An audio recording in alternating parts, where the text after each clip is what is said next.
Hi, y'all. Welcome to Wednesday and welcome to Your Relationship with You. Today, I want to discuss how to fast longer than just a day, 3 days, 7 days. Okay. I want to talk to you about some different tips and tools, something to get you through if you're trying to go deeper in the Lord and get some things revealed that only the Lord can do. Okay. So, I have fasted for a total of, for the longest, 21 days consecutively with no food and only water. And I've done this twice. The first time I did it was in January of 2020.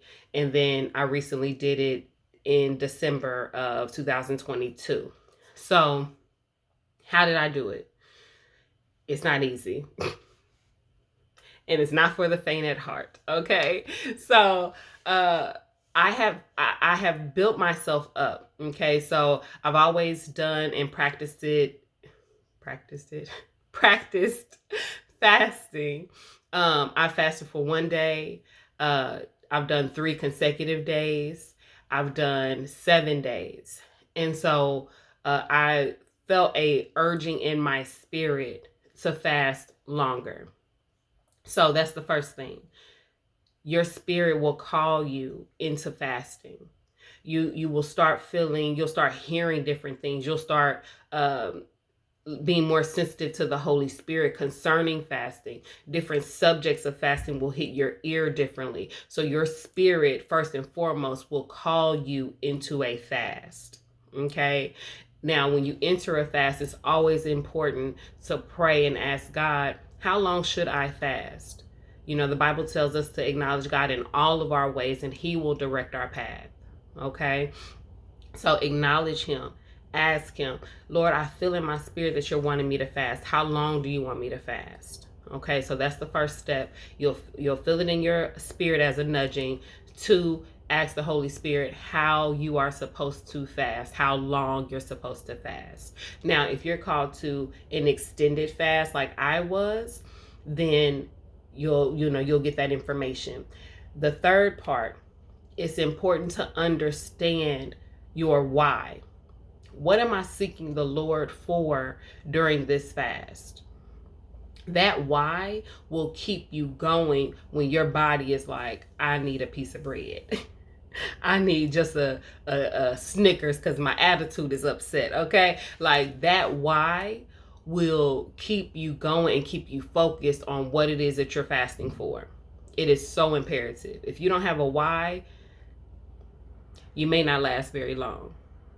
Okay, at least that's my experience. So a lot of us are connected to, churches and ministries and things like that, and they will call a corporate fast. Especially this time of year, it's January, everyone is doing a fast. And so if your spirit is not convinced, or again, if you haven't had that urging and that nudging, it may be a little more difficult for you to go the extended amount of time that some of these organizations are calling for. So again, be prayerful, know your why. Okay. 4th thing, I completely get off of social media. I get off of all of my social media apps, your Snapchats, your Instagrams, your Facebooks, all of the stuff. I get off of social media because that is a constant bombarding of information that you don't need during this particular season of fasting. Okay, because the objective is to calm your flesh or bring your flesh into subjection so that your spirit can get stronger. And so if you are constantly feeding your senses with things that are not of God, that are just random bits of, this person doing this person doing that, it is a distraction and it will hinder your overall fasting objective. Okay, so get off of social media. That is a huge help to you. Now, 5th thing, and forgive me if I lose count because it's a few different steps. But anyways, 5th thing, replace your meal time with reading your word. Okay? The Bible is called the bread of, or God is called the bread of life. So, eat of Him. You'll be satisfied, right? So, I'm a person that likes to do 3 meals a day. I do breakfast, lunch, and dinner. Okay, maybe a snack. So that's at least 4 different times throughout the day that I'm spending, like, and even that time. So like if it takes me 30 minutes to eat, like with preparation and eating, then I'm going to take that same meal time and prep time and study my word. And you pray and you ask God, Lord, what are you saying to me today? Okay, where do you lead me to read my Bible? And believe that he's going to speak to you. My sheep hear my voice, a stranger they will not follow. So be sure to believe that you're going to hear from him, because you will. Okay, you are his sheep. You are called by his name.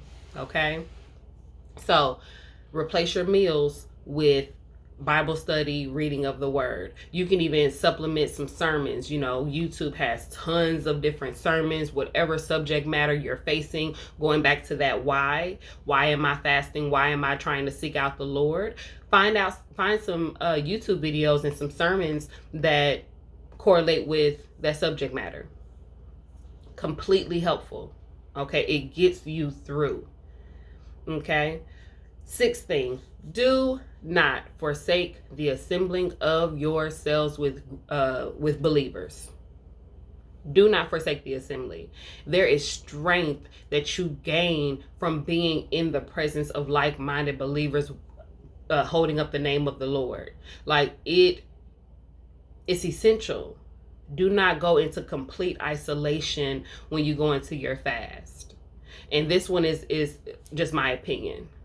Because again, you gain strength from being around like-minded believers. And that doesn't mean you have to be around a whole bunch of believers, but where 2 or 3 are gathered, there he is in the midst thereof, right?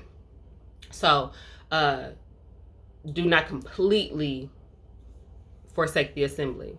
Okay. Next thing, take your mind off of food. The enemy is going to taunt you, and study the different people that have fasted in the Bible and see how they responded to the different challenges that the enemy presented. Jesus is our best example. He went into the wilderness, was fasting for 40 days and 40 nights, and was tempted by the devil, right? The first thing he said was, turn this stone into bread. It's like, can you leave me alone? I'm already weak, right? But nevertheless, he responded with the word. Okay, so get your mind focused in on the word, which is why it's so important to make sure that you're studying at those meal times, because you're going to need some ammunition to fire back at the enemy, so that you are not succumbing to the different thoughts and the taunting that he will do for you or do to you.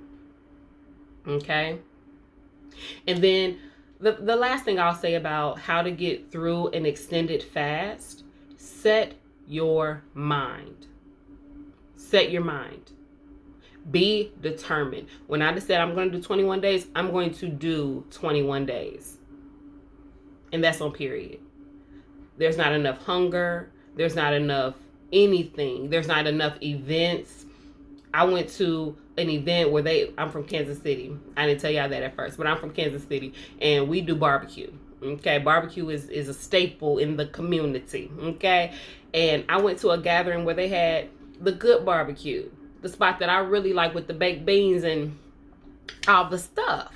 Okay, but I was determined. I'll just take a water. Because I wanted my why. My why was so important to me. I wanted to hear God differently. I wanted him to reveal himself to me in a new and tangible way. And I was not going to let go, like Jacob said, until he blessed me. Okay? And it was successful, y'all. I've been hearing more clear than I ever thought it was possible. Okay? So your why is important. The reading of your word is important. The studying of sermons and not forsaking the assembly. All these things are important to get you through your season of fasting. Okay? It is so imperative, and it's possible. Do not think it's not possible. Build your way up. Don't start your first fast like on a 7-day, 14-day. Start with 1 day, from sunrise to sunrise again, a full 24 hours. Start there. Okay, don't overextend yourself. God's grace is sufficient. Okay, so start with 1 day, build it up to 3 days, build it up to 7 days, so on and so forth, and you will see the glory of the Lord. Okay. All right, y'all. Don't forget to hit that like button, subscribe, set your notifications for when you know I'm coming on, all of the good stuff, and get my book, Your Relationship with You. It is available at the link at my website. I love you all. Have a good day. And be blessed and be a blessing to others.